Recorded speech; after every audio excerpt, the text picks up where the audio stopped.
ভূমি, যেখানে বিএনপির আন্দোলন, সংগ্রাম, রক্ত, বুলেট, গ্রেফতার সহ হামলার বহু নৃশংস স্মৃতি জমা। এই কার্যালয় ঘিরে গত 17 বছর হয়েছে বিএনপি রাজনীতি। শত নিপীড়নের পরও নয়াপল্টনমুখী স্রোত থামাতে পারেনি স্বৈরাচার সরকার। আজ সেই কার্যালয়ে ভারপ্রাপ্ত চেয়ারম্যানকে স্বাগত জানাতে নেতাকর্মীদের ঢল নামে। বন্ধ হয়ে যায় যান চলাচল। কার্যালয়ে প্রবেশ করে নিজের কক্ষে না গিয়ে শুরুতে জনভোগান্তি এড়াতে রাস্তা ছেড়ে দেওয়ার নির্দেশ দেন তারেক রহমান। আমরা যদি এখন এই রাস্তাটা বন্ধ করে রাখি তাহলে সাধারণ মানুষের চলাচলের অসুবিধা হবে। দেশের প্রথম 5টি এআই ইনভার্টার যমুনা এসি, যা এলইডি বাল্বের মতোই অল্প বিদ্যুৎ খরচে চলে। কিভাবে?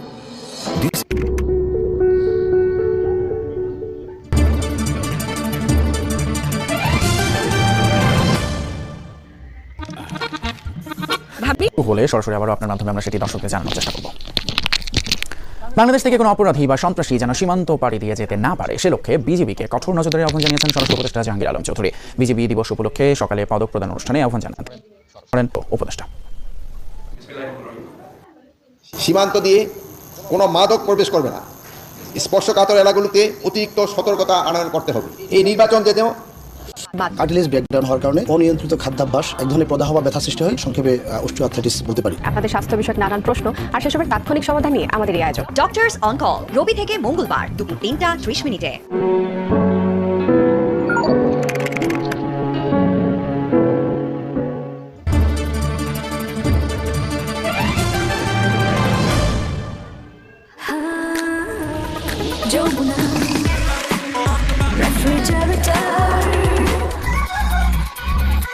ভিত্তি হিসেবে নিয়ে সেই তথ্যটি আমরা প্রচার পর্যন্ত ওই ব্যাপারটি নিয়ে তারা পর্যবেক্ষণ করেছেন, তারা নিজেদের মধ্যে কথা বলেছেন এবং সেই ব্যাপারটি পরবর্তী সময়ে গভীর রাতে ডাক্তার জাহিদ সেই ব্যাপারটি ডাক্তার জাহিদ গণমাধ্যমকে অবস্থার যতই অবনতি হোক না কেন, সে কিন্তু কখনোই মাথা ঝুঁকান নেই, ভাঙন গরম থাকে এবং প্রত্যেক variety of fish and meat, farm fresh vegetable. দর্শক, বিরতির পর আরো একটা স্বাগত। দেখছেন সকালে বাংলাদেশ, সঙ্গে আছি মাসুম রাব্বি, সেই সাথে আছি আমি নাদিরাঞ্জন মিনি। দর্শক, আমাদের প্রত্যেকের জীবনেই ভাঙন গরম থাকে এবং প্রত্যেকের জীবনে সুখের সাথে মিলিয়ে যেমন দুঃখ আসে তেমনি দুঃখের পরে সুখ আসে। আমরা যারা অস্তিত্ব নিয়ে পৃথিবীতে টিকে আছি তাদেরকে কিন্তু যাপিত জীবনে থাকতেই হয়। রবি, আজ 30 ডিসেম্বর ঠিক সকালবেলাতে দাঁড়িয়ে এই দুঃসংবাদটি বলতে হচ্ছে, যেই সংবাদটি আসলে কোনো গণমাধ্যম কর্মী আসলে এতদিন ধরে বিভিন্ন সময় নানা রকম খবর এসেছে নানা মাধ্যমে, কিন্তু সেই খবরটি শেষমেশ আজ বলা লাগছে। কারণ আজকে দলের তরফ থেকে এরই মধ্যে কনফার্ম করা হয়েছে, নিশ্চিত করা হয়েছে বেগম খালেদা জিয়া ঠিক আজকে সকাল 6টায় তিনি শেষ নিঃশ্বাস ত্যাগ করেছেন, তিনি মারা গেছেন। সুতরাং বুঝতেই পারছেন যে এক ধরনের খুব শান্ত ঠান্ডা পরিস্থিতি আমরা এরই মধ্যে দেখতে পাচ্ছি যে আশপাশের কয়েকজন নেতাকর্মী এরই মধ্যে হাসপাতালের সামনে এসেছেন মূলত সেই তথ্যটি যাচাই করার জন্য, যেটি আমি একটু আগেই আপনাকে বলছিলাম। ঠিক আগের যেই লাইভে আমরা যুক্ত হয়েছিলাম সেখানে আপনাকে বলছিলাম যে তথ্য যাচাইয়ের একটা বিষয় রয়েছে, কেননা এর মধ্যে বেশ কয়েক দফায় বিভিন্ন সময় সামাজিক যোগাযোগের মাধ্যমে এই খবরটি নানাভাবে প্রচার হয়েছে এবং সেই খবরটি আজকে সেটি বলতে হচ্ছে যে একটি অধ্যায়ের সমাপ্তি এবং বিএনপির সবচেয়ে বড় পোস্টার যাকে বলা হতো, সবচেয়ে বড় চরিত্র জাতীয়তাবাদী দলের জন্য, সেই চরিত্র আজকে তিনি পরপরে চলে গেলেন। এবং একই সঙ্গে একটি শান্ত এবং খুবই, যাদেরকে আমরা বিভিন্ন সময় দেখেছি যে এরকম খালেদা জিয়া সংক্রান্ত কোনো একটি আপডেট হলেই তারা এবারকার হাসপাতালের সামনে চলে আসেন এবং আজকেও তার ব্যতিক্রম নয়।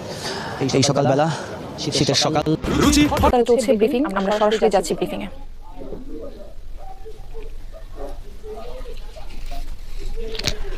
দর্শক, আমাদের সহকর্মী তাজুর রহমান আমাদের সঙ্গে যুক্ত হচ্ছেন, সেখানে সে রয়েছে, আমরা যাচ্ছি সেখানে। তাজুর, আপনি সেখানকার সর্বশেষ পরিস্থিতিটা আমাদের জানাবেন।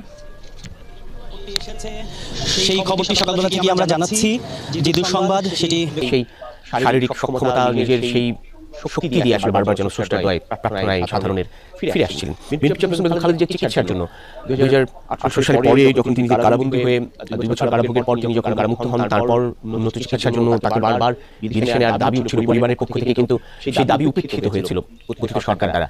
কিন্তু সেই সময় তার চিকিৎসায় যে মেডিকেল বোর্ড গঠন করা হয় দেশি বিদেশি চিকিৎসকদের সমন্বয়ে, সেই মেডিকেল বোর্ড প্রাণান্ত চেষ্টা করেছে। আজ এই দিনে, তার প্রস্থানের দিনে, সেই চিকিৎসকদের প্রতি নিশ্চয়ই বিএনপির তরফ থেকে বা বিএনপি নেতাকর্মীরা গভীর শ্রদ্ধা জানাচ্ছে, কেননা সেই চিকিৎসকরা ভীষণ রকমের প্রতিদিন এতগুলো দিন ধরে দারুণ লড়াই করে যাচ্ছেন নানান রোগের মধ্যে দিয়ে খালেদা জিয়াকে সুস্থ করার জন্য। সেই চেষ্টাটা নিঃসন্দেহে আজকে দিনে স্মরণ করতে হয়। একটু সেই চিকিৎসকদের নামগুলো বলতে চাই। বাংলাদেশের যে মাল্টিডিসিপ্লিনারি